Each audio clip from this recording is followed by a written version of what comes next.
Hello, chart watchers, and welcome to this Friday, May 3rd, 2019 Market Watchers Live Show with your hosts, Tom Bolian and Mary Ellen McGonigal.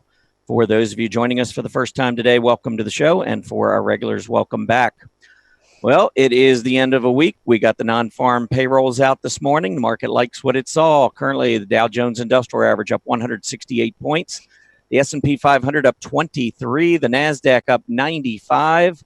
And the Russell 2000 trying to get above that 1600 level, currently at 1601, up 18.5 points. 10-year Treasury yield was up to about 2.58% earlier. It is now down about 1.5 basis points to 2.54%. Volatility index yesterday up near 16, today back down near 13. The XLE leading to the upside. The dollar has kind of weakened a bit today, and as a result, we're seeing a little outperformance from energy. We haven't seen that much of late, as you can see. Consumer discretionary having a strong day. One of the reasons, broadline retail is strong. Warren Buffett made comment that Berkshire Hathaway was accumulating Amazon stock, and so that clearly is having a positive impact on the broadline retail group. Software also bouncing nicely after it got down close to a 20-day test. Within or among the individual stocks, earnings reports, you can see they both go both ways. Mercado Libre, big move to the upside, up $95 from yesterday's close, around $482. That's a huge move, more than roughly 20%. But then on the other side, you can see Arista Networks, ANET, disappointed traders, down $45 from yesterday's close, near 310. Not good action there at all. All right, it is Friday, Mary Ellen. We got the jobs report out. Really good jobs report. How are you doing today? I'm doing really well, yes. And a tip of the hat to Warren Buffett for boosting our Friday here today. Yeah, you think he's a little late to the party, though, jumping into Amazon? Just a bit, yep. But I guess he has some other tech names he's going to be talking about in his annual meeting. And some of the other FANG stocks are popping today as well. I was going to write Warren a letter and say, you know what, I've heard this other company, Apple's pretty good, too. He might just put you on his staff. Yeah, I don't think he would take my call. He's a nice guy, though. Maybe he'd take my call. Who knows? Oh, well, we got a lot going on today. Got the upgrades or the hot stocks and the not so hot stocks. And we've had kind of a mixed market. I mean, just the last couple of days, we saw the market pulling back. As I pointed out, volatility shot up. And now all of a sudden today, everything's perfect again. So this is going to be a pretty interesting day, I think, to get things going, Mary Ellen. You bet. Yeah, we've had a lot of shockers with stocks priced for perfection that are getting slaughtered. You talked about ANET, so we're going to be reviewing some of the other names as well. Absolutely. All right, our upcoming schedule. May seasonality we're going to get into next week, and some upcoming guests, as you saw on your screen. Today's agenda, what's hot, what's not, I mentioned just a minute ago. Of course, we always do that with Mary Ellen. We have so many stocks to go over. I think you'll enjoy that segment. We'll get the 10 and 10 going with Infosys Technologies, INFY. This was a company that I really liked a lot until its latest earnings report. The stock moved down, testing some key support, but we'll take a look at that to start the 10 and 10. You can take a look and see if you agree with my analysis when I get into that, and we'll also take a look at 9 other stocks in that segment as well. And then Mary Ellen and I will wrap up the show with Energy Boost. We're actually getting an energy boost today, but that has not been the case throughout 2019, as energy has been the worst performing sector of the year and has the lowest scooter score.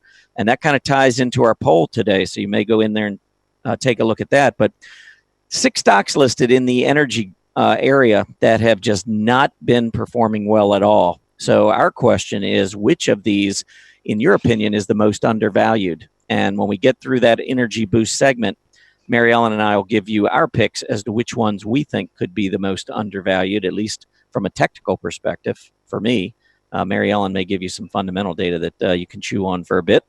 But that's the way we'll wrap up the show. So let's go ahead and get going. We're going to jump into the technical news and headlines. And the first thing is the economic reports. And we had a big one out today. Of course, the first Friday of every month is Employment Day.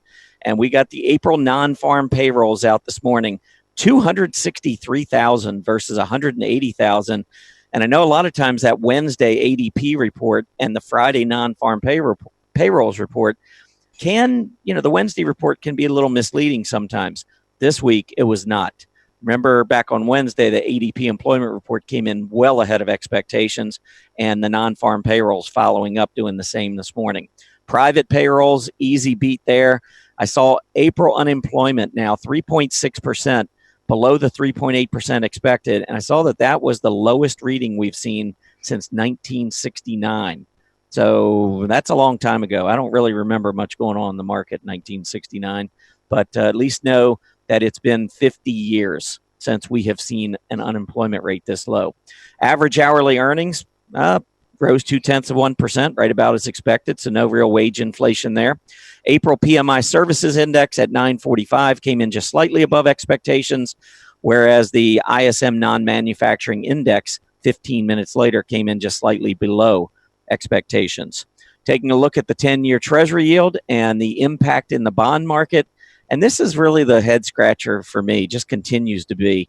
And the only thing I can think of, and I don't know if you have any comments, Mary Ellen, but looking at what's going on in the Treasury market, I think the bond market is screaming to the Fed that deflation is a bigger concern than inflation. Even with this huge jobs report today, we're seeing almost no positive reaction to the upside in the yield. More and more money is actually rotating into Treasuries, which is sending the yield lower. And I think that is a trade based on the belief that deflation is the bigger problem. Got any thoughts on that? Yeah, I have to say I have not heard that word come up, but certainly the fact that inflation is dead, there have been tons of screaming headlines surrounding that. But I think you could be onto something because you're right. We're not seeing what we would call typical money flows given the strength that we're seeing in some of these numbers. Yeah, I agree. But I'm glad I could mention that word for you. Now you've heard it. Now if you hear it again at a party. It'll be, I heard it from you first. Yes, you can say you heard it on Market Watchers Live with Tom first.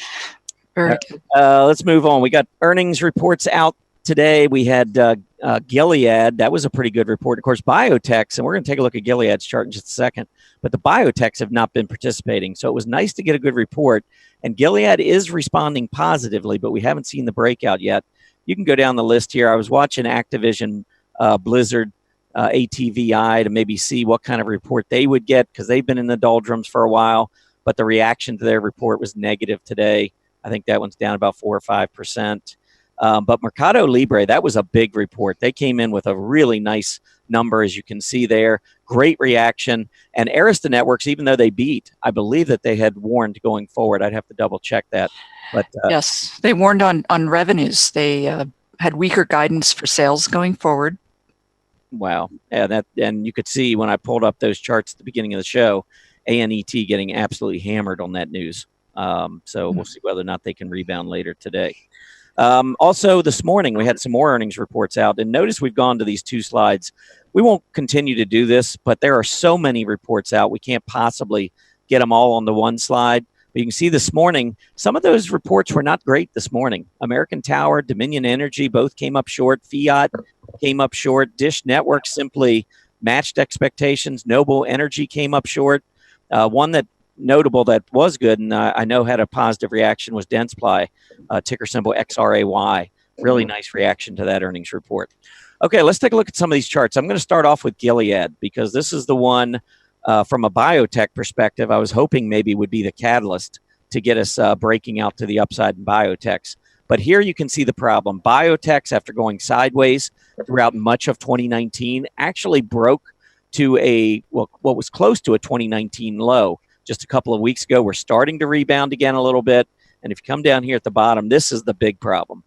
Biotechs relative to the S&P 500 have simply fallen out of bed since the second week of January. So if you're trying to make money in the biotechs and you're not making money, the biggest problem is the fact that the overall group is just not performing well. So you might have a good company, but it's just in an area that's just not performing. I mean, if you look at Gilead, the last 2 months, we're starting to see some really nice relative performance here. I think the relative downtrend's been broken. I think Gilead looks good, but we need to get through some overhead resistance, and we need that biotech space to cooperate. Right now, we're really getting neither. A couple of other reports. I did want to pull up that Activision ATVI, that's another one that, in my opinion, just can't get out of its own way here. After the huge move down, it's been going sideways. Maybe all of these shares are being absorbed and we'll get a breakout.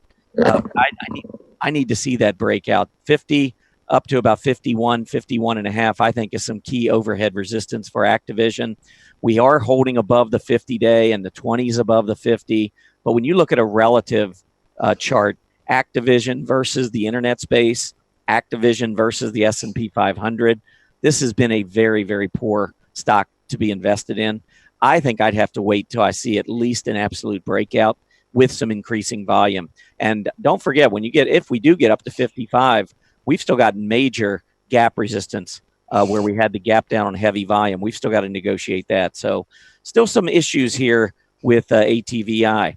No issues, though, on Mercado Libre, MELI. What a move. We saw a big move back in February. Now we're getting another one, continuation gap. Look at the volume coming in. I don't think there's any mistaking this. Not only are we in a decent area of the market, which has been performing pretty well, and actually over the last 2.5 months, you can see that its peers have been outperforming the S&P 500, and MELI is just crushing its peers and the S&P. Great report here. Top line, 474 million. Market was only expecting 423.2 million. And then, of course, the bottom line, as I showed you earlier, 13 cents. Market anticipating a loss of 3 cents. So, when you start talking about those kinds of beats and you understand how the market values companies going forward, they're going to be looking at their free cash flow going forward.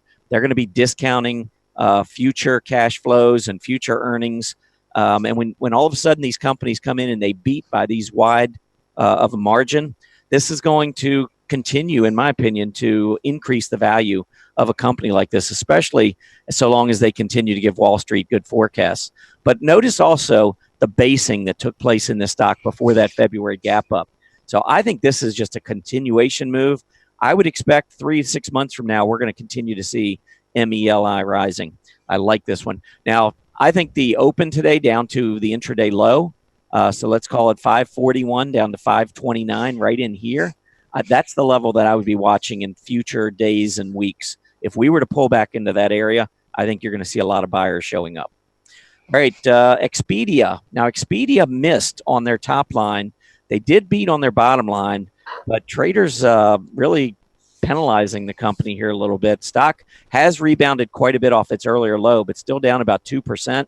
And when we look at the overall travel and tourism group, still on an absolute basis, downtrending. Every time we spike and put in a high, notice the next spike just keeps getting lower and lower. I think I'd have to wait on this group and on this stock. All right, a couple of stocks I did want to point out that were not on those slides that you saw. One is a small company, ERII. It's in the industrial machinery space here. The group overall is breaking out, and look at this sideways consolidation before today's action. Now, outside of today, you can see volume can be a little light, so that might scare a lot of folks off. It would scare me off, but I at least wanted to point out that after a lot of consolidation, getting a nice breakout here. Stericycle, SRCL. This is a company, you look at the chart, and you say, wow, it's really moved nicely from 35 to 57. But look at its group that it's in. Its group has been moving up even faster. And so SRCL on a relative basis, not too far from a 52-week low relative to the group. And then we come in with this earnings report, which was complete disappointment. Big miss on the top line, huge miss on the bottom line, 57 cents versus 87. And because it's been such a big relative underperformer, that's one of the reasons why I like to follow these relative charts. The market has been beating us over the head, telling us that this is not the stock that you want to be in this space. Today, we get the earnings to justify that call. LYV, Live Nation, this is a stock that's been performing very well. It's in the recreational services group. I think continues to show nice relative strength versus the group. It's been weak of late, but I think after this false breakout, maybe we get a pullback, but I think it's going to be an opportunity. This one looks good. Last one I have is Rapid7. This is a smaller company in the software space. This is another one where the candle I don't like. The report, though, was really nice. A nice beat on their top line, big beat on their bottom line. They actually turned a profit 2 cents. The market was expecting a loss of 8 cents. And look at all the volume coming in on this move to the upside. So I like this stock, but I don't like this reversing candle here. False breakout. I think we could get another move back down into the upper 40s. And if we do, I think that would be a great accumulation area. All right, Mary Ellen, upgrades and downgrades. What do you got for today? Yeah, you bet. So interestingly, today we do have a fair number of upgrades. I know in the recent past we've had a lot more in the way of downgrades. So let's go ahead and get started. The first upgrade we're looking at here, this is American Express. And they were upgraded by one of the major Wall Street firms. I'm pointing out here the stock has really been in a confirmed uptrend. It broke out of this base on big volume, on very good earnings, and then really consolidated following that. And today it's breaking out of this flat base. Again, can't really tell the volume quite yet, but constructive action here. The stock is in a very confirmed uptrend. Let's take a look at some of the other names that were upgraded today. Bristol Myers, big pharma, as many of you know that watch the markets closely, a lot of these healthcare stocks have gotten hammered with this Medicare for all and the political headwinds out of DC. So what we're looking at here is Bristol Myers gapped up 2%, but it's currently finding resistance at this downward trending 50-day simple moving average. But your RSI turned positive, MACD poised to turn positive. If we break above that 50, we could see we have room to run here with Bristol Myers. And then some of the other upgrades that we saw today is Fluor. Now this one, FLR, they came out with very weak numbers. Stock gapped down yesterday. It's down another 3% despite the upgrade. So I would definitely steer clear of FLR. It does not look by any means healthy. One of the other upgrades that we can look at today is TripAdvisor. Tom was talking about Expedia and some of the other travel. This stock is poised to turn positive. It's been in a little bit of a downtrend. We're looking at a daily price chart. If we see a break above that 50 and 200-day simple moving average, combined with this now positive RSI, MACD poised to turn positive, we could see some movement here in TripAdvisor to the upside. It could get very constructive here. And let's take a look at another upgrade that we have. This is Southern, and it is a utility stock, and it has been on a tear here. This particular company yields 4.7%, and we can see that with today's, we're looking at a weekly chart. So this advance is even more significant, taking us back to the beginning of the year. This week, we are breaking out of this 5-week flat base. Your RSI and your MACD are positive, so we could still even have more potential upside for this nice high yielder. And I did want to take a look at one last one on the upgrade side. We have some downgrades to look at. This is Seagate Technology, STX, and the company came out with earnings yesterday. They beat, but the revenues were down. Stock got hit, but today we're seeing a 9% rally on this upgrade. It's regaining this down draft from yesterday, also regaining its upside. Let's take a look at some of these downgrades. The first one is a stock that got hit last week. This is Target. Amazon came out. They're going to be doing one-day Prime delivery. Target already had one-day delivery. Stock got hit. It's being downgraded even further. Interestingly, it's up a bit for today, but you can see that your indicators are negative. The stock is below key support, so we could see continued downside. Tom talked about Celgene. That stock had a downgrade today, but interestingly, it's denying it. It's breaking out of a nice base here. And then one last name that we can take a quick look at here is CTSH, Cognizant. Now, these guys came out with numbers that disappointed. 5 analysts downgraded it today. They came out with numbers after the close. Stock's down another 11%. We are in an oversold position when the RSI gets down here below 30. It's with an eye for at some point to see a reversal, but we are not quite there yet. We can see that the MACD is now down here in negative territory as well. And with that, we can go ahead and take a look at what's hot and what's not. We can move on. Yeah, we'll get a quick summary of the upgrades, downgrades, and then we'll move in.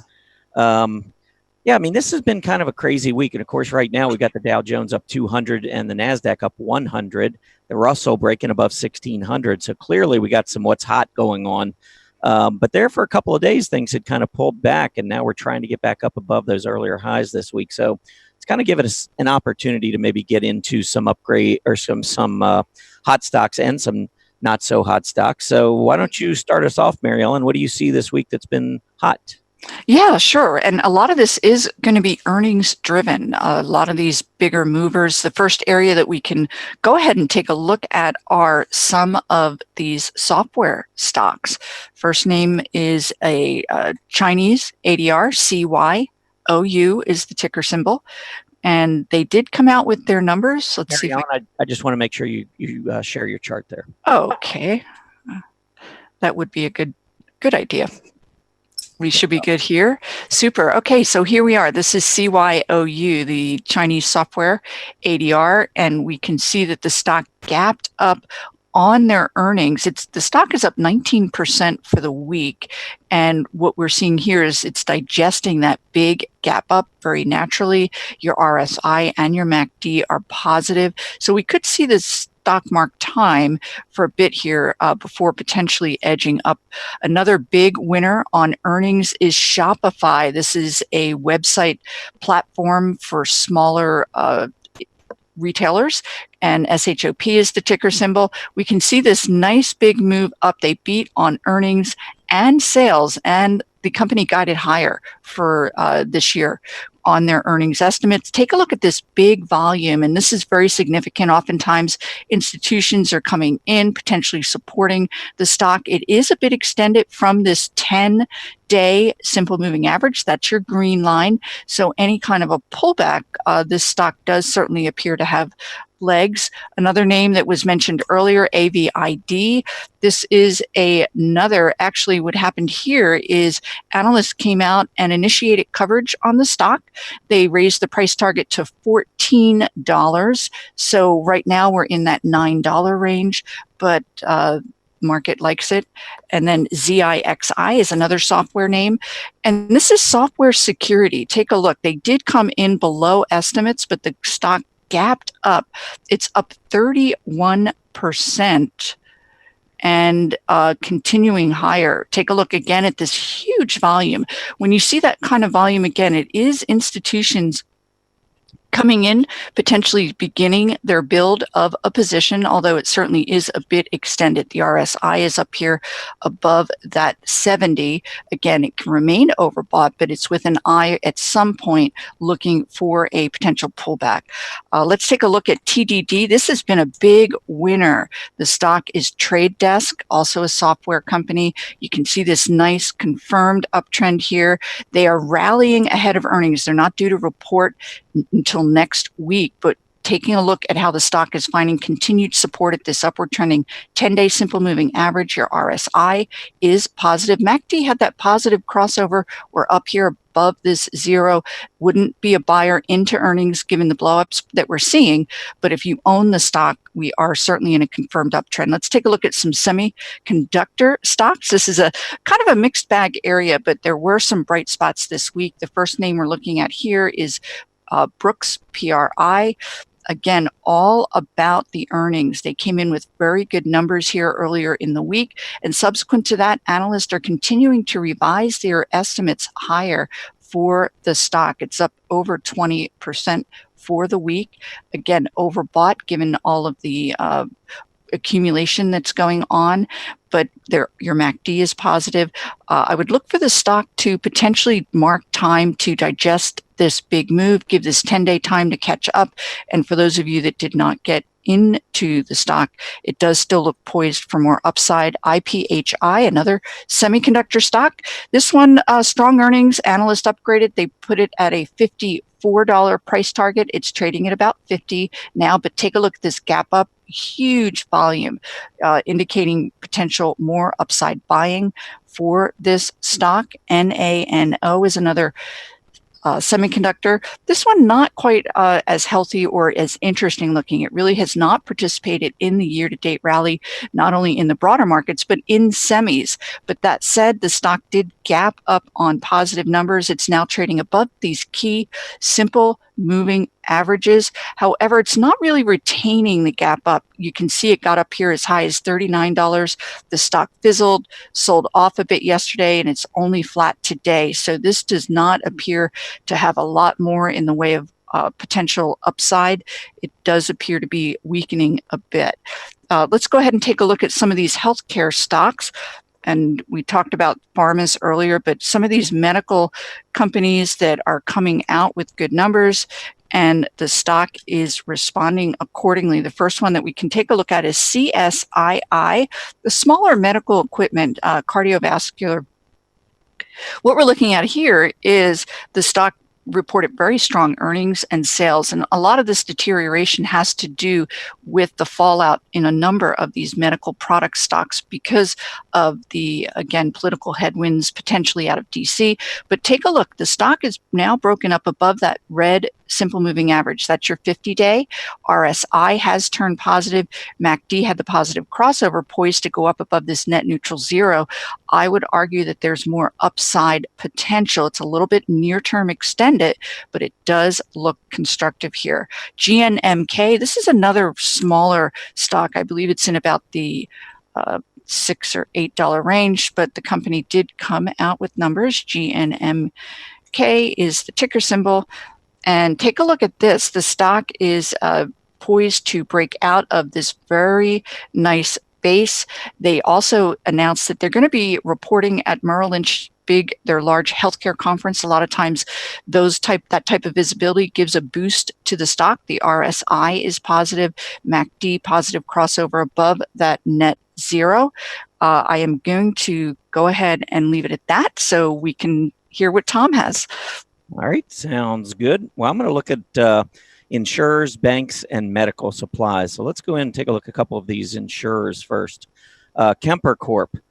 Kemper Corp's had a huge move, and I think I may have mentioned this one once before. Now, if there's one downside, the volume can be a little suspect from time to time, but I wanted to show this one because you can see the clear resistance. Twice, we had actually, if we consider this two different tests, then really three times we've gone up to that 85 level without being able to get through. You can see the hesitation just a couple of weeks ago. And then finally we busted through. We gapped up with increasing volume.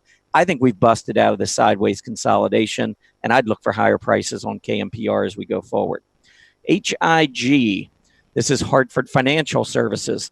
Now, if you look back over the last year, you will see that this is an area, we've now reached an area of some key resistance, but the volume has been picking up on the stock as we've been moving up through there. So I would be looking for, if we do pull back, maybe that rising 20-day moving average holding like it has. But ultimately, I do look for a breakout here and a close above 53. So keep an eye out for that on HIG. MetLife, this is one of my favorite stocks. I've been waiting to see if we could get through that September high because we had multiple tests at around 46. And when they just reported better than expected earnings, you can see the volume spike. We cleared the recent highs. Now on the longer term chart, this 48 level looks big.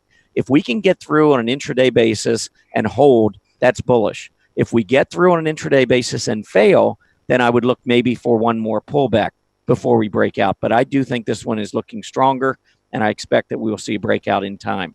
MFC, Manulife Financial.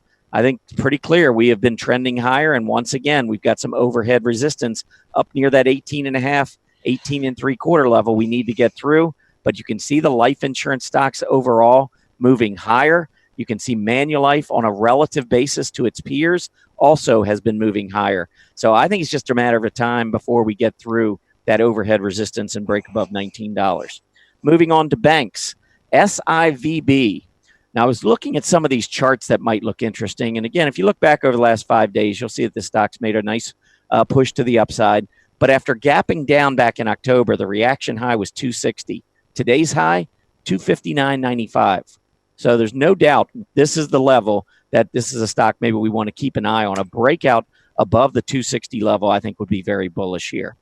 US Bancorp, USB, another one that's challenging those overhead highs. having a great week, but let's watch that 54 to 54 and a quarter area. If we can get some volume going in, I think we break through. In the short term, I'd respect that overhead resistance. Maybe we get one more pullback to test that rising 20-day moving average. Citigroup, one of the big, large money center banks, you can see having a really strong 2019 after breaking out above the highs that we saw really in late January, February, and throughout March. That 64 to 66 area contained the stock. Even looking back to the high we made back in early December, same thing, 64 to 66. We have now broken up through that. So I think that's good. I would say this one's in a trading range between the highs around 74 back in September and the lows around the 20-day moving average, currently around 68. So that's the range that I would trade here on Citigroup. That's had a really nice week.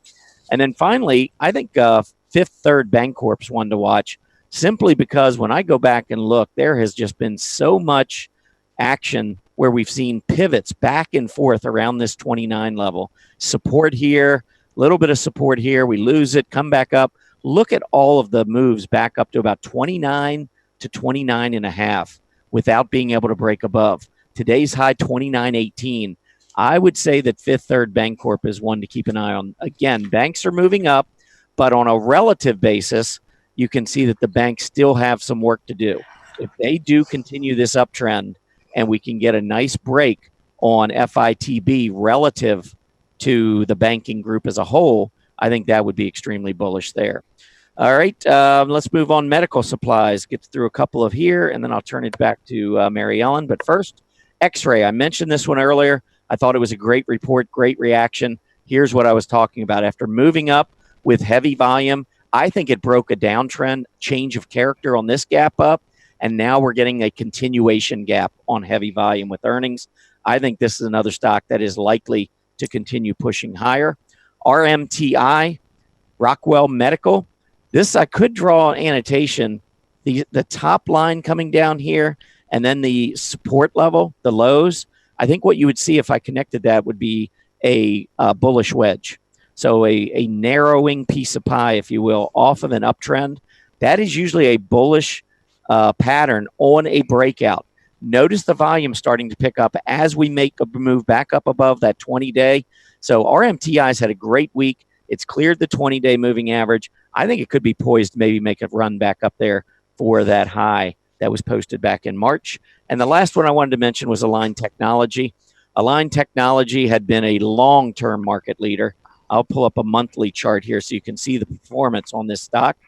But it had just gotten way ahead of itself. So when you look at the daily chart, it maybe doesn't look that impressive. But this has been a stock that has really done well during this bull market.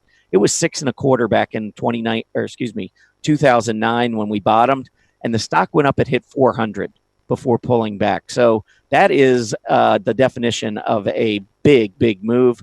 Again, looking at the daily chart may not look that impressive, but I think that we simply got some supply absorbed. I think now we're starting to turn back higher. Ultimately, we're going to have to get above the 400 level, but that's the level I think this one's headed. So I like ALG, and it's had a nice week. So I am going to turn it back to you, Mary Ellen, for more of what's hot. Oh, yes, of course. And actually, we do have more on the way of what's hot. We are going to get started here with home building stocks. They've been on quite a tear. I'll read a little excerpt from one of the reported company's management. It says the housing industry continues to benefit from a national economy that's characterized by steady job creation, improving wage growth, and low interest rates, coupled with a lack of supply. So this first stock that we're looking at here is MDC Holdings, and we can see the stock gapped up very nicely. And this is all about earnings. The management talked about this company provides affordable housing, and they have quite a bit in the way of backlog. They have homes that have been purchased and not yet built. So we can see the RSI is trending upward above this net neutral 50 positive fashion. Your MACD had this nice positive black line up through the red, also in positive territory. So we can see that its stock is very nicely adding to that initial gap up gains. Again, look for this stock to mark time, but it's also now poised to break out of a nice multi-month base. Another big name housing stock that we can take a look at is NVR. See if we can pull this up. And this is NVR Inc. And the company 2 weeks ago over here came out with their numbers. And this is absolutely what you want to see. The stock gaps up, super strong numbers, big volume, pulls back to that 10-day simple moving average. And I'll tell you what, if it breaks out here, it could easily have another leg up. Your RSI is positive, as is your MACD. WLH is another home builder that we can take a quick look at. And this is another one gapping up here, very, very strong numbers. They climbed more than 10% on Thursday. And actually, this is not earnings related. The company came out and the founding family gave the board permission to find a buyer for the company. So it did gap up here, but still take a look at this big volume. RSI is positive, MACD. When you see these gaps up, inevitably you'll see them mark time to digest that gap up, but we could very well see more upside. Last one on the housing side, MHO is the ticker symbol. And this is another company. They had record quarterly revenues. Stock is having a nice significant move. It's poised to break out at about 29.5 out of this nice long base, which would be quite constructive. Let's go ahead and move on and take a look at some of the retailers that are having a good week. We talked about Amazon in the beginning. That's the behemoth in that space. But drilling down, this is Ethan Allen. ETH is the ticker symbol. The company announced 182% year-over-year earnings growth. Their revenues were up 72%. So we can see this nice advance subsequent to that, gapping up on big volume. And again, ideally at some point is if the stock does mark time, if that 10-day catches up to the stock, that could be an ideal buying opportunity. A couple of flower-related stocks came in with good numbers this week. This is 1-800-Flowers, FLWS. The stock came gapped up on numbers, but it's really not retaining it. It's pulling back from there, which is not the worst. It could, again, if it finds support at this upward trending 10-day simple moving average, you will want to see analysts continuing to raise the estimates higher, and that could easily propel this stock higher. Let's take a look at LZB, another one in line with Ethan Allen. These guys are not due to report until next month, but it does appear to be what I would call a sympathy rally in line with Ethan Allen's huge numbers. The stock is breaking up above these simple moving averages, giving the stock more room to run. The RSI is trending upward, and then your MACD poised to have that black line crossing up through the red. And I think, Tom, do I need to give you some room to run here? It's up to you. If you have any more, you got another minute and a half or so before we get Okay, yeah. No, I do actually. And there are a couple that I didn't want to miss because they're exhibiting some interesting technical characteristics. This is VRA, Vera Bradley. And what we're seeing here, this is a gap up here on earnings back here in March. The stock gapped up, and subsequent to that, it has pulled back to this 50-day simple moving average. Kind of caught my eye because it seems to be now potentially forming the right side of a base as it breaks up above these simple moving averages, again, allowing it to potentially continue its advance with an eye toward breaking out again at that 14.5.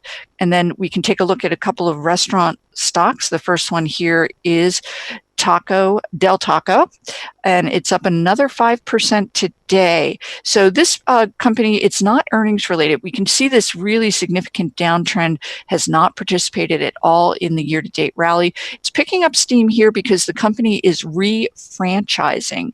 So they're looking for new ways for their franchise, and analysts are really excited about that. The stock is potentially reversing this downtrend. I would need to see it break up above this 200-day simple moving average before I would get really excited. But we can see that the RSI and the MACD are positive. And then one last name is YUMG. YMC.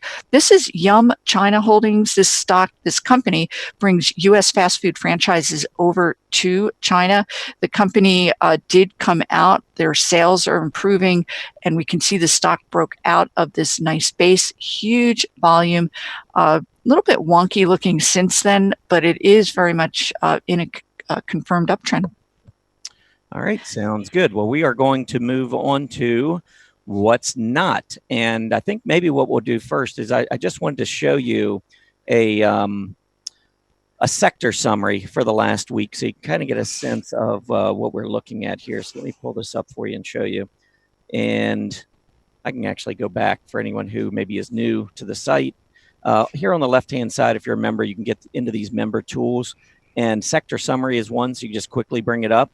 Now, the period defaults to intraday, but if I go in here to the 1 week, I can quickly see what has been underperforming. Probably don't need to tell you if you've been watching the market. Energy has been weak, not just the past week. It's been weak on a relative basis for quite some time. But if I click on this, then it'll break down the different industry groups within energy.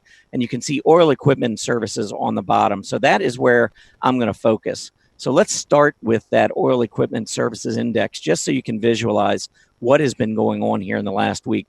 Market near new highs, all-time highs. Not the case here with oil equipment services. It's been a very poor week. We are bouncing a little bit today. And you can see we hit this 270 support level. I would expect to bounce there. If you don't bounce where there was buying 2 months ago, then you've really got some problems on your hand.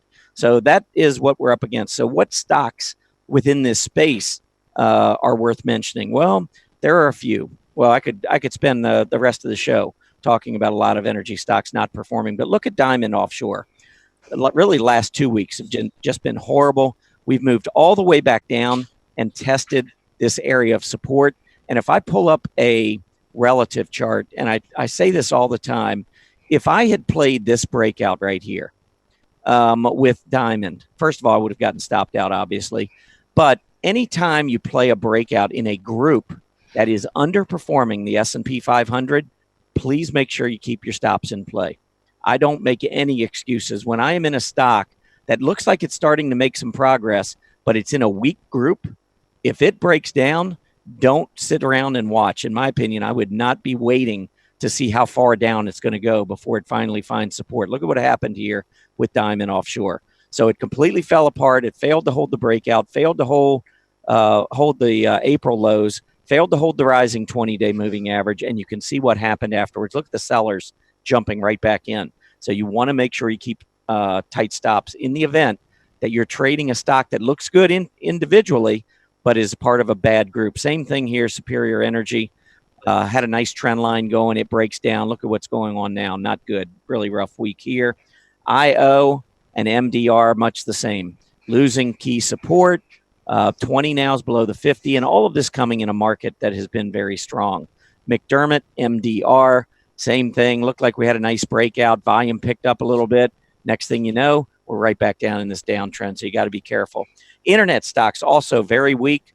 I could probably just show you one stock, Google, main reason for it. They came out with their earnings this week. Market was not impressed. Big gap down. That's really put a lot of pressure on the group. GoDaddy, though, reported, I believe, after the bell yesterday, also having a tough week because of today's action. You can see the stock down almost 4%. So these were a couple of the internet names, but there were plenty of internet names that had very strong weeks, including the likes of Twitter and Facebook. So what not hot stocks do you have, Mary Ellen? Yeah, so I'm going to go ahead and focus. I mentioned earlier that there were a number of stocks, particularly in the technology space, that were very much priced for what I would say were perfection. They were rallying into their reports and any signs of potential weakness, and they got hit. The first one we're looking at here is Garmin, G-R-M-N, and these guys provide navigation devices for vehicles and other areas. And what we can see, I talked about, this is their prior earnings report. The stock continued to trend upward subsequent to that. It did start to pull back in here, but they came out with numbers.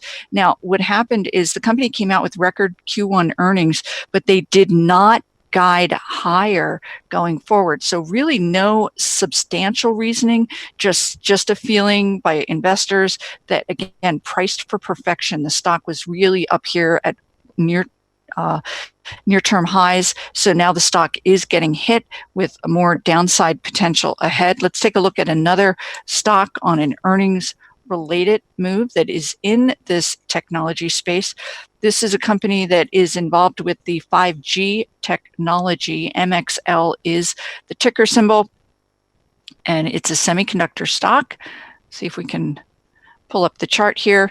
And here's another one. You can see it had this big gap up, subsequent earnings, huge, nice uptrending rally, and the stock did pull back a little bit going into earnings, but dropped significantly. These guys came in with strong numbers, but they were at estimates. They weren't above. So they're getting hit here. Again, it'll be interesting to see because now the stock has broken below that 50-day simple moving average, which is really quite detrimental. The volume really quite big. We can see the RSI is negative, and then also your MACD is trending downward as well. We talked about Google, but we can take a quick look at Alphabet, pardon me, and we can take a quick look at the stock. This is another name that did get hit on poor revenues. They missed on the revenue side. 2020 estimates are being downgraded. So another stock that was really priced for perfection, rallying super strongly into their numbers. So I do have a couple of other names, but the bigger point here is how the industry or the markets are behaving during this particular earnings season. There is no room for any kind of error, even if you're coming in at numbers. Analysts want to see numbers ahead of estimates, particularly for these stocks that rallied strongly going into their numbers. This is AUDC. There really wasn't anything terribly wrong with the earnings report. But even now, after a quick drop, 15% drop, analysts still are saying that the stock is too expensive given their numbers. And so I do have one other name, certainly within the technology area, where the stock did get hit because it was priced for earnings that were supposed to be blowout. This is CGNX. They came in ahead on earnings and revenues, but they guided lower going forward. They were citing slower business concerns. The stock gets whopped. Take a look at that volume. It did manage to close the week above this 200-day simple moving average, but your other indicators are now negative. Your RSI is trending potentially upward, but your MACD is downward. The stock is certainly damaged. Let's go ahead and take a look at healthcare. That's an area that is continuing to get hit. And this is going to be areas even outside of earnings. Let's take a look at BEAT, and this is telemetry. And this was a big winner back here, certainly last year. It got hit with the broader markets, but this year it has not been able to get up off the mat, so to speak. It's continuing to be in a downtrend, down over 7% this week. Analysts are continuing to lower estimates. STAA is another one in this medical healthcare space. Star Surgical. Take a look at the hit that this stock has had.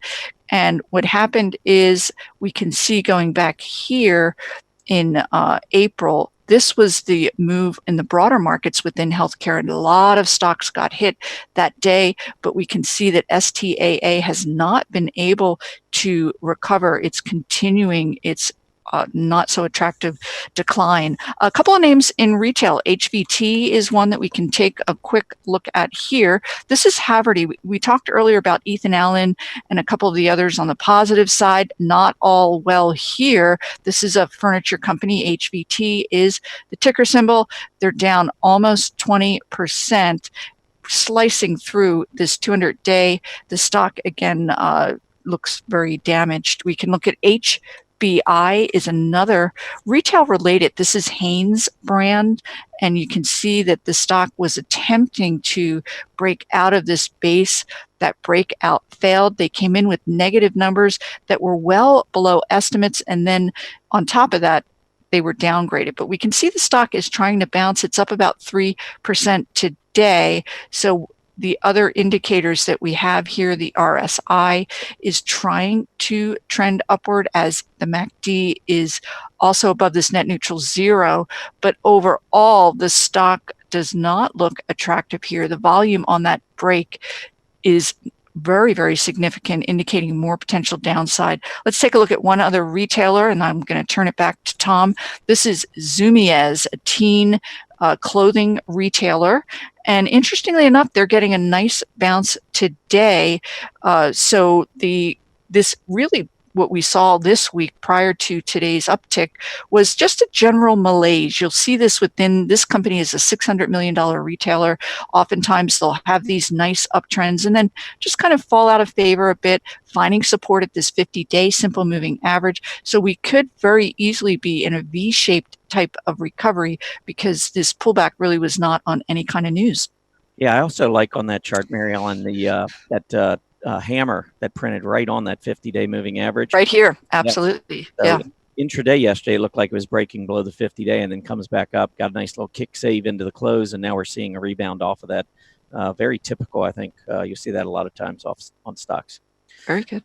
Okay, so that is it for the what's hot and what's not. These are some of the areas that we just covered. We did try to get through just about everything we could. Although obviously with thousands and thousands of stocks out there, we can't show them all, but I think we did about 92.3% of them. I agree. Or at least we were close.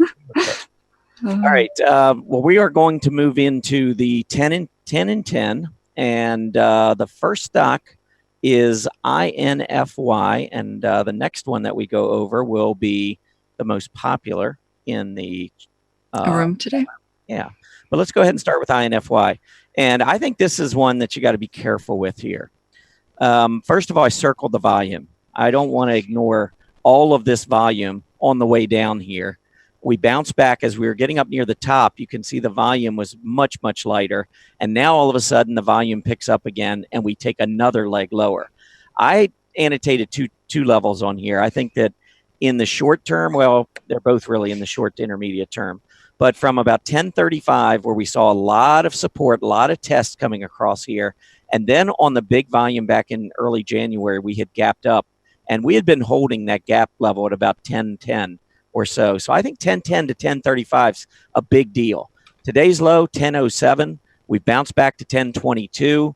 We got a lot of volume, so I want to see the buyers. I want to see the stock finish pretty strong here today.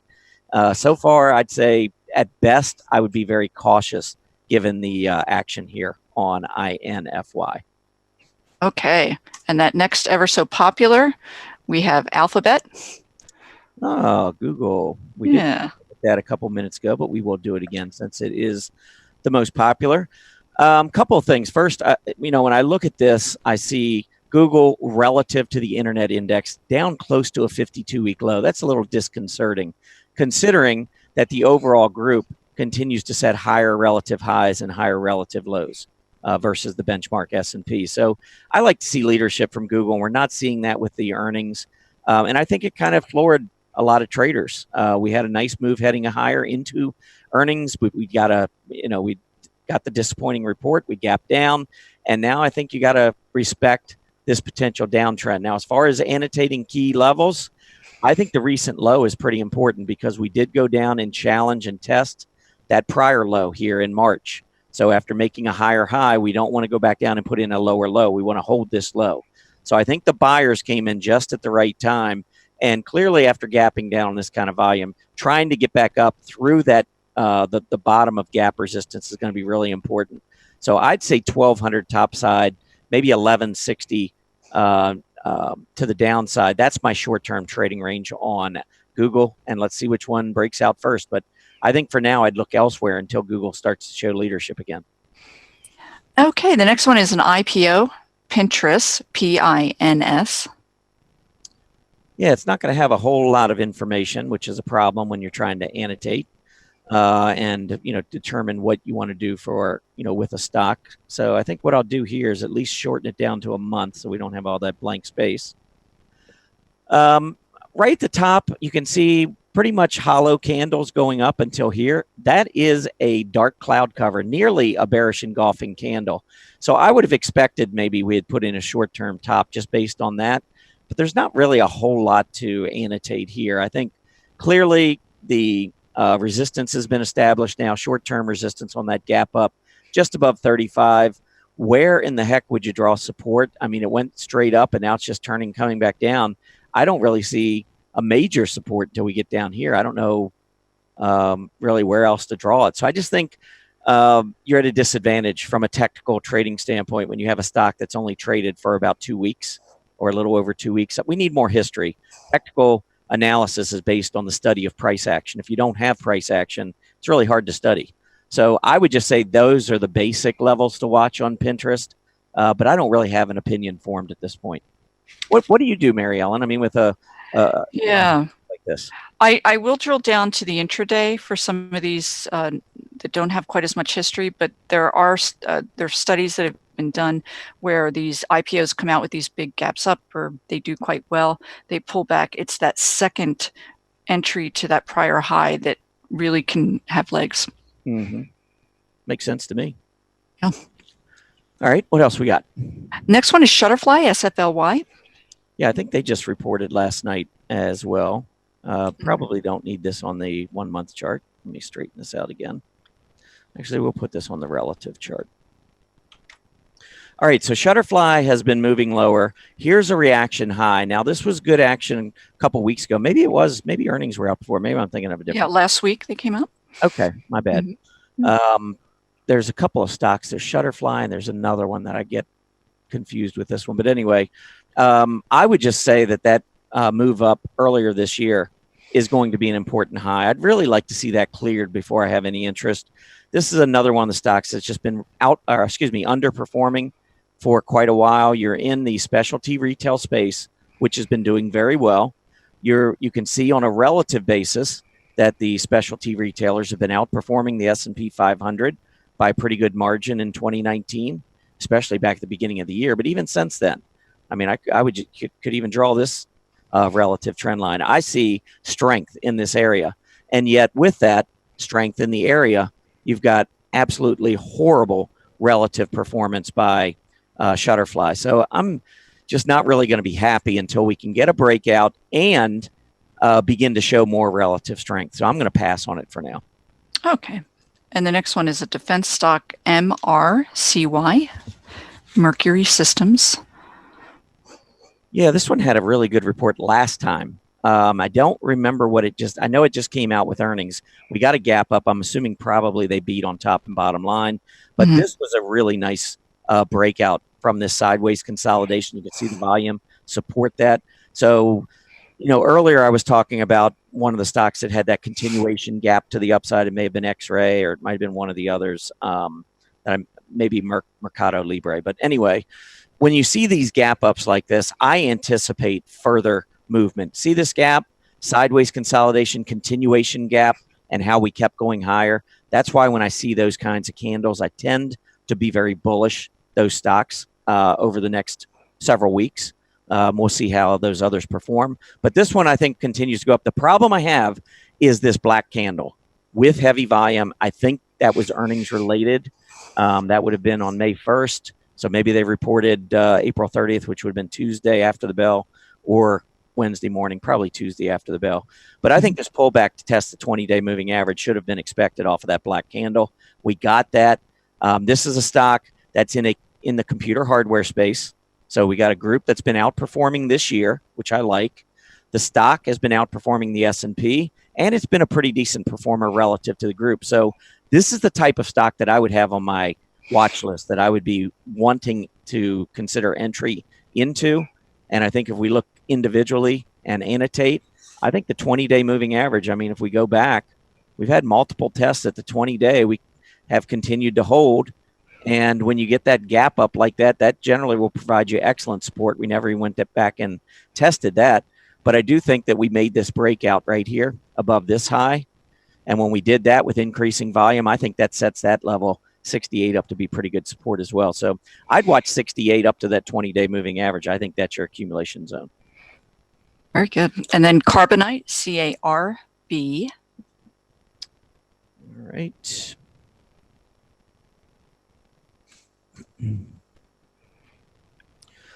All right, Carbonite. Well, nice move today, but it's got a lot of work to do still. This could have turned out, we went a little bit lower, but that is kind of like an exhaustion gap to me, where we have a hollow candle, one of the heaviest volume days of the year, off a downtrend. It's been sideways consolidating. Now we're getting up through 26, so we're at least beginning to make some progress here. But I see a couple of problems. The first one being this relative strength line versus the internet space. So internet's been great, but this stock has not done anything until this gap up today. As far as what it needs to do, I think it needs to just follow through. We did get a breakout there above 25.5 or 25.60. That was nice. But I think we got to get back through 30, and we need to start showing more in the way of relative strength versus its internet peers. Until we see that, again, I'd probably look elsewhere. Okay, then we have a biotech name, ZIOP, Ziopharm. All right. Really nice stock in a poor group. What I always talk about, again, when the group's not performing, if I get in because I like the chart, I just want to keep a tight stop. So in this case, I would say it's probably that 20-day. We have not had a close below the 20-day since back in January. So if it were to break down, knowing the group that we're in, that's what would get me out of the stock. And this is what I'm referring to right here. You can see multiple tests, or getting close at least to testing the 20-day moving average, and now breaking out again today, by the way. Let's see. Yeah, and volume's not bad either. We're already equal to yesterday's volume, and we're halfway point of the day or just past it. So this looks like we're going to have probably 2 million shares or more today, which would be the heaviest volume in about 3 or 4 weeks, and that's taking out an overhead area of resistance. So I think this is one of the stronger stocks within the biotech space. But again, because the group is weak, just be careful if you do break down. Another biotech in TOCA. All right, TOCA. This one is not performing as well, and you can see relative to the group, it's just been going sideways, and the group has broken down recently. This stock broke down recently, came roaring back, but I think there's still a lot of work to do. I'm just going to annotate one line on here that looks like something that I would want to pay attention to, and that is if you go up here to the top and draw this line right across here, I think it's pretty clear that we've got a trend line that every time we get up and test it or approach it, that has been an area where we have struggled. So until we can break that trend line, I'm not interested at all. And keep in mind, again, this is in the biotech space, which has been an underperforming group. If the group broke out and this stock breaks its trend line, then we have something to talk about. Until then, I would just keep this one on the back burner. All righty. Next one is Hologic, HOLX. Yeah, I know they just reported earnings just a couple of days ago, may have been yesterday or the day before. I think the stock is looking pretty good. It's got overhead resistance now at the 50-day moving average, and also it's got some price resistance. If you look back, you'll see multiple tests here, and we could probably draw a couple of lines in here. But, over the course of about 2 months or almost 2 months, 46 to 46 3/4 served as pretty good support. And then we broke down, volume picked up a little bit. And now we've come back. I do like the volume coming in a little heavier on this move back to the upside. But I think we got to get through 47. We were there intraday. We've kind of pulled back a little bit. Maybe watch the 20-day. If I were getting into this stock, medical supplies, by the way, has really started to strengthen on an absolute basis, but also on a relative basis to the S&P. You can see medical supplies beginning to outperform. So this is a stock that's done pretty well relative to the medical supplies. In fact, it was at a new high just 2 months ago. So if it can hold on to this relative support level, start to turn back up again, and the group keeps strengthening, we could easily go back up and challenge those highs and break through it. So I think there's some positives here with HOLX, but I would like to see it first clear that $47 level. Okay, the last one is Zillow, Z. All right, Z, or I think it's also ZG, but we'll go That's with right. All right. Yeah, this one is kind of broken down. I really wanted this area around 35 to hold. So, and it hasn't. You can see relative to its peers, it's weak. I would definitely pass on this one. If I was looking for entry, I'd just look for something else. Here was your gap support. So from that huge gap up, first of all, I'll get rid of this line in just a second. But when I see this kind of a candle, I don't expect to lose $38. So the fact that we went down below that, came back up, couldn't get through, and rolled back over to a new low, that to me is really not good at all. But the other thing was these intraday lows here. So the intraday low from before the gap, we went down, tested that. I remember looking at this a little over a month ago, thinking, okay, maybe it holds here and starts to rally, and it did for about a week and a half, and now right back down again. And look at the volume as it's broken down again. I'm just not seeing it here with Zillow. So personally, I would pass. I'd look for something else. And that is the 10 in 10. So I know these stocks will be included in the Market Watchers live blog later today. So if you want to go back and check these out later, you certainly can do that. And now I think what we are going to do is get into our final market update. So let's see what the overall market is doing. Of course, we're having a great day on the heels of the jobs report, which was so strong. Catching a lot of folks, I think, by surprise. Here we go. We got the Dow Jones Industrial Average currently up 193 points. The S&P now up 25. I think 2950. I don't remember exactly what the number was, but that bearish engulfing candle, I think the open there is going to be really important to see whether or not we can get through. Otherwise, and especially once we get through the first week of May, I do know historically from about the May 5th or 6th to May 25th, since 1950, those 20 days have a negative annualized return. So this time of this period in May, the next few weeks, it's not really bearish. It's just there's not a lot of concerted movement to the upside. So if we can't get that breakout on the S&P and we start to roll back over again, just keep in mind we might go through a period of consolidation. I do like the market going forward. I think we're going to go higher, but I also recognize how far we've come. That reversing candle just a couple of days ago, we'll see if we can get through. The NASDAQ up 104 points today. Another big day there. We're trying to get through some overhead resistance to all-time highs again there. Russell 2000 now at 1604, really trying to make a breakout. If you want an index that maybe could roll a little bit, I think the Russell 2000 got some room. 10-year Treasury yield down 2 basis points, 2.53. I think the bond market continues to try to tell the Fed that it is deflation they should be thinking about, not inflation. Volatility down quite a bit here, almost 10% today. Energy having a nice day. Consumer discretionary certainly continuing its uptrend in 2019. Broadline retailers strong on the news that Warren Buffett's interested in Amazon and is buying shares there. Software, been one of the strongest areas for a couple years in the market. We are seeing some renewed strength there after a couple days of selling. And two of the reports I mentioned top of the show, earnings reports, Mercado Libre having a huge day. This is a continuation gap of an uptrend that started earlier in 2019. And on the flip side, this is the other side when you hold into earnings. They don't all go up. Arista Networks, big drop. They did lower their revenue guidance going forward. Market didn't like it. It was priced really for perfection. And so the market, a lot of traders jumping in on that sell bandwagon today. All right, we are going to jump into our final segment. This is called Energy Boost. It's a new segment. And the market has been getting anything but an energy boost. And if you look at your poll today, we listed 6 companies in energy that have been among the worst performers, some of the bigger names. And so our question to all of you is, which of these is the most undervalued in your opinion? So as Mary Ellen and I go through this energy boost segment, we're going to give you some good-looking energy stocks, or at least some that maybe are better than the ones that are in the poll.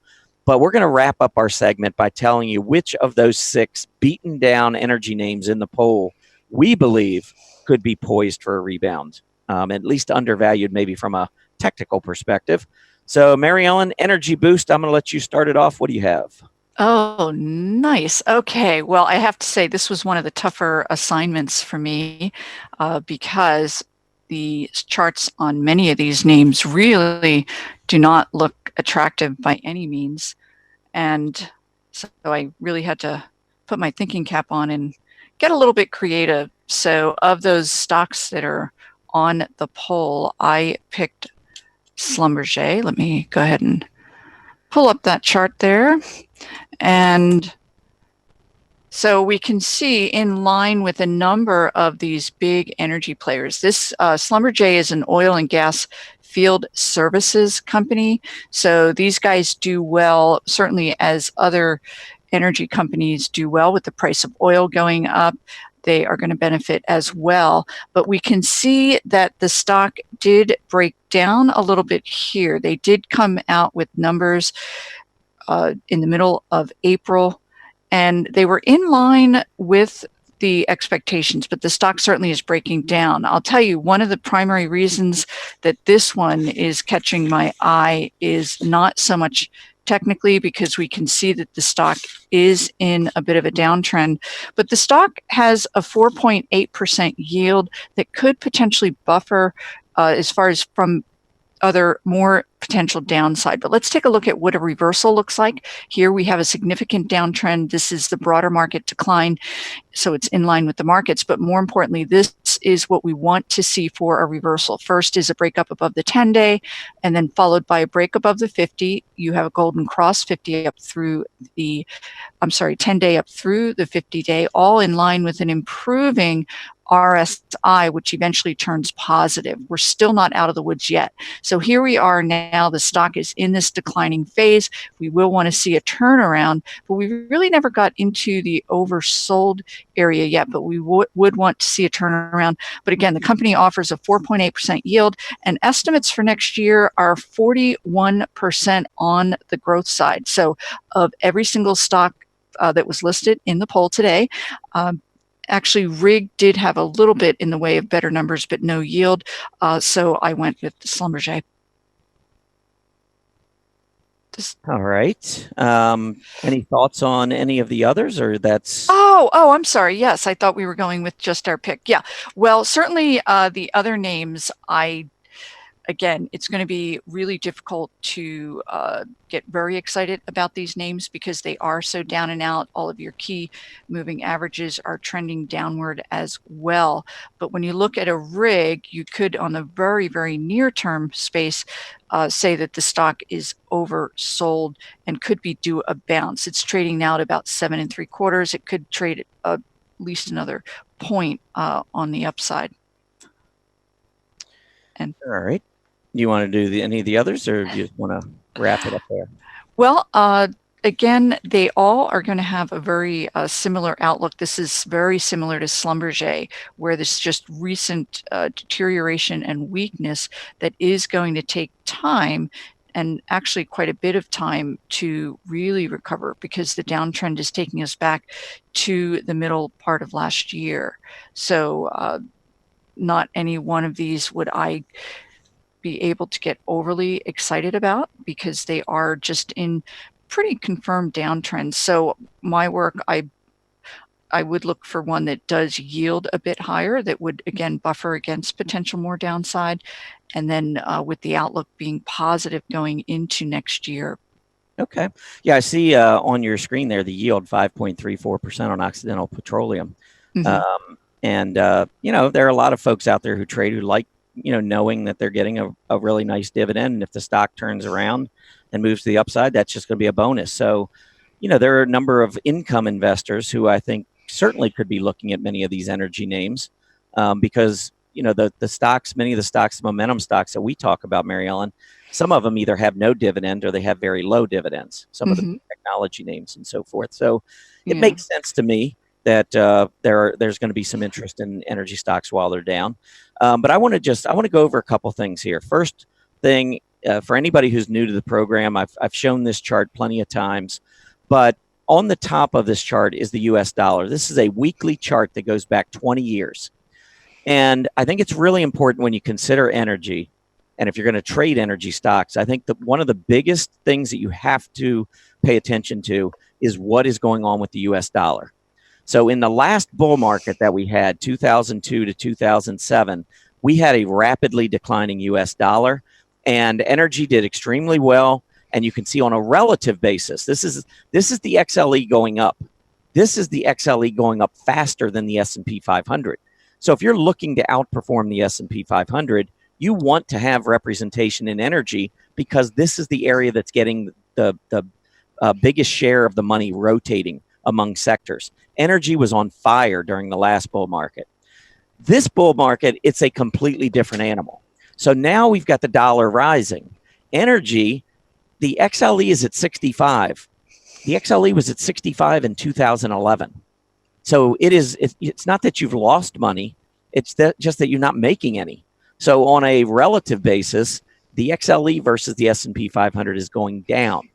So I'm going to preface all my comments in this segment, first taking a look at the dollar, which is still, in my opinion, in a confirmed uptrend. And that tells me that energy is not where I want to be as a trader. So when we talk about something being undervalued, you have to keep all of that in mind. Yes, it's undervalued, but I think as long as the dollar keeps going up, they're all going to stay somewhat undervalued, because I just don't see money rotating into energy given the dollar environment right now. So that, I think, is just important to point out.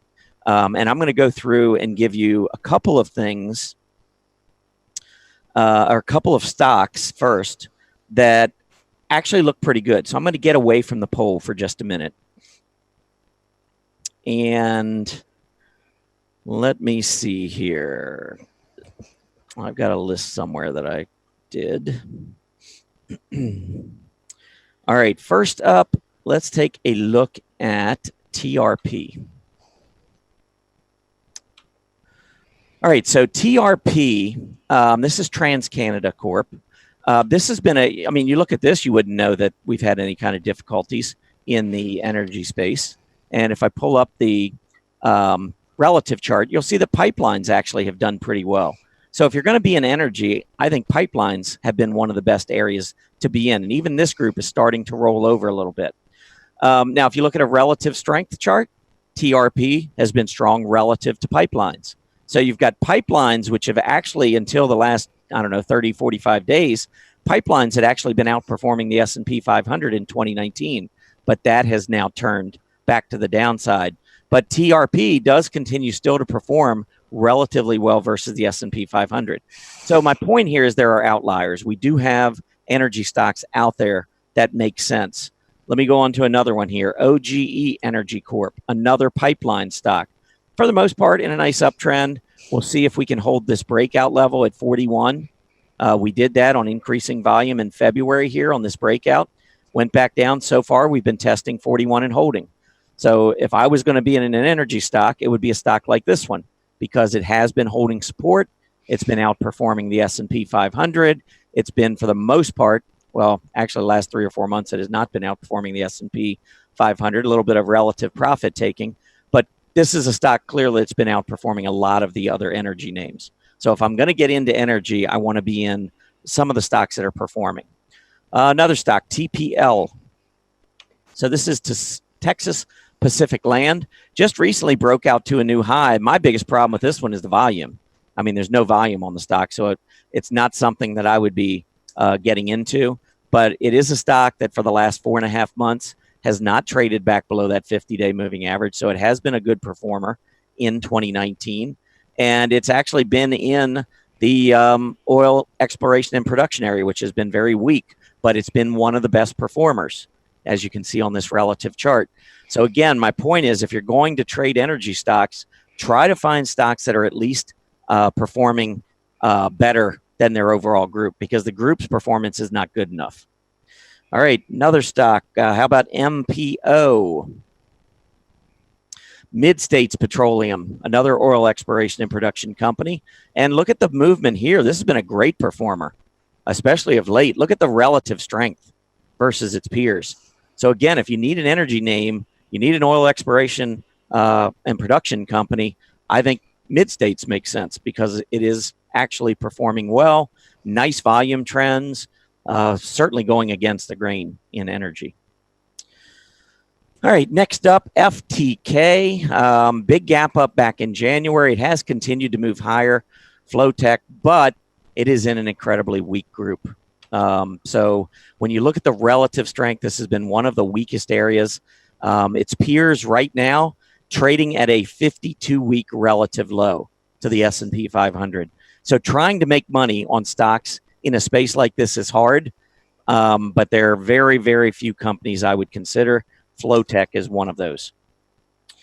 And the last one that I have for the stocks that have been performing pretty well, Clean Energy Fuels Corp. And if you take a look at this one after moving up, I think it's sideways consolidating between $3 and $3.40. You can see the relative strength versus its peers the last 3 months, really strong since early February. So, but it's in a group that is incredibly weak on a relative basis. So what does that tell me? If I fail to hold support, I'm getting out. I don't want to hold on. If a stock breaks down, I don't care how good it's been performing. If it breaks down and it's in a group that is being, just cast to the side by Wall Street, I don't want to stick around. So that's a big difference for me when I look at individual stocks. I give a little bit more room, a little more wiggle room to stocks that are in great performing areas. Stocks that are in areas like, energy industry groups, for the most part, I'm going to have a very tight leash. Okay, as far as the 6 stocks in the poll, hold on one sec. All right. Let's take a look first at Halliburton. I'm going to give you my pick at the end. But let me go through here first with Halliburton. I'll pull it up on a relative chart, but I can tell you all of these stocks have not been good performers. So if you look at the relative charts, you're going to see a lot of sloping from left to right. These are stocks that I'm not interested in trading. I'm a momentum trader. These stocks are all moving to the downside. I would avoid every one of them. But like Mary Ellen said, this is a difficult task because we have to pick one. So what I did is I decided I would look more at a longer term chart. And so I went to a weekly and went back throughout this bull market just to see what's been going on.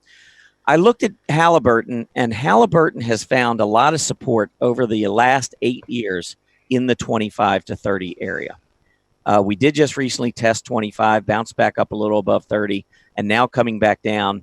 If Halliburton moves back down to a low below 25, it's going to likely occur with a positive divergence. So anytime I see positive divergences develop on a weekly chart, I start to get a lot more excited about the possibilities. So let me give you an example. Back here, 2011 and 2012. Do you see the lower lows here on Halliburton and the higher PPO? That preceded this huge move to the upside.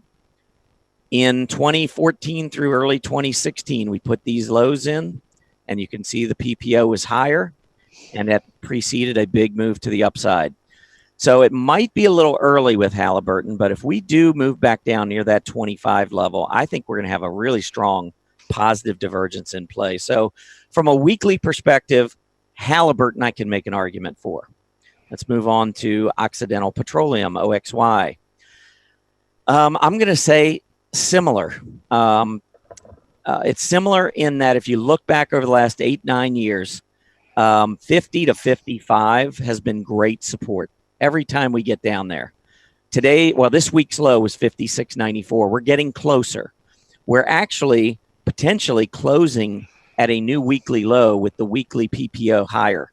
So we could have a positive divergence in play, but that doesn't mean it's going to turn around right away. I would simply wait. I think if you get this stock somewhere in the low 50s, I think history tells you that that's a pretty good place for OXY. And of course, you get the dividend too.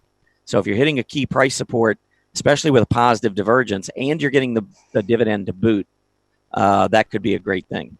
EOG Resources. Now, this one, I think when you look longer term, might look as bullish as any of them. Yes, the last 6 months have been horrible, but prior to that, we were at a 10-year high, maybe an all-time high. So I think EOG looked very interesting, but it still remains below its 20-week moving average. It did go up, hit the 50-week moving average here, and you can see the PPO rolling back over. So I'm not sure that this one doesn't have some more downside. I'm going to steer clear of that one, I believe. ExxonMobil, XOM, lots of problems around 85 to 87. I remember talking about this one literally within the last week or two, saying that XOM up at 84 to me was a sell, simply because it's been a sell for the last 5 or 6 years when you get up close to the mid 80s. It is rolling back over. I don't know. We're not near any major lows. We've just been sideways consolidating. I don't see anything here on this one that's got me excited. SLB, Schlumberger. This one is really tumbled. I think maybe since we're rolling over, maybe we go back to 35 there. Not sure I like this one. And then we've got Rig Transocean, which has been in a downturn for quite some time, just continues drifting lower. I mean, if you're talking undervalue, if you have any hopes for this company, it was $75 back in 2010. Now it's $7.74. So it's lost 90% of its value while the bull market's been raging on. Not good if you've had a much of a position in Transocean over these years. But I think it could go back down and test that recent low. I don't see anything here that I like. So I am going to make my pick, and I'm going to go with Halliburton. And I'm going to do it based on the fact that this is a key area where we have had some very, very strong responses. Lots of buying has come in this area over the last 8 years. I think if we do get down to 25 or a little below, we're going to have a really positive divergence on the weekly chart. So I'm going with Halliburton. And which one did you end up going with? Did you go with Schlumberger? Or was it I did. Schlumberger? SLB. Okay, so let's go ahead and summarize what we just talked about. And here you can see some of the individual symbols that we discussed. And then down at the bottom, we went with I went with Halliburton. Mary Ellen went with Schlumberger. And the audience, if we can bring that poll up, but it looks like the audience is agreeing with you, Mary Ellen. Schlumberger, maybe. Very good. Smart audience. I've always said that. Well, if they're disagreeing with me, they're actually absolutely brilliant. Sure. Yeah, Halliburton on the bottom. So everyone is disagreeing with me on Halliburton. I'm getting no love today. Oh, well. All right, so there are your results. Literally, it is a tie right now. Occidental Petroleum and Schlumberger, both at 25%. And there are a lot of high dividend yields with all the price action coming down. These companies, if they haven't cut their dividend yields are really nice. I mean, 5% or higher. When you consider what you can get at a bank, 5% is pretty darn good rate, maybe to tuck away some money and, for income investors. But if you recall back in when the banks started having their problems in the late, 2007 or 2007 to 2009, many of those had some really good dividend yields when their prices were going down. Then they got rid of their dividend. And then all of a sudden you're like, whoa, that yield doesn't look so good anymore. So that's always a possibility too. All right. What is time to wrap up, Mary Ellen? And yes. Looking at the market, market really liking the overall report that came out on the jobs. Absolutely. And it's interesting to see that ANET is finding buyers. It was down quite a bit more earlier. So lots of action to pay attention to. These gaps up and gaps down can always be a bit unnerving, but sometimes time can heal. Yeah, and I think too in the case of like ANET, it got down as low as 251 today. And what Mary Ellen was just alluding to, it's currently at 274, just below 274 near the high of the day. But if we were to roll back lower later at some point in another week or something, keep in mind, buyers came in at 251. So if we get back down anywhere near that level, we should expect that we'll probably see buyers again. All right. Well, we are to the end. Mary Ellen, always great to have you on here on Fridays. Yes. Wonderful. Thank you. And I hope everyone out there has a great weekend as well. I do want to thank all of you for being with us today, and always thank you for being with us here on Market Watchers Live. Please remember to complete the survey as you exit. It is located below your video player. We do love to get your feedback, so let us know what you think. As a quick reminder, Market Watchers Live airs 5 days a week, Mondays through Fridays from noon to 1:30 p.m. Eastern Standard Time. Have a great Friday afternoon, everybody. Be safe this weekend. We'll see you back here on Monday. Happy trading.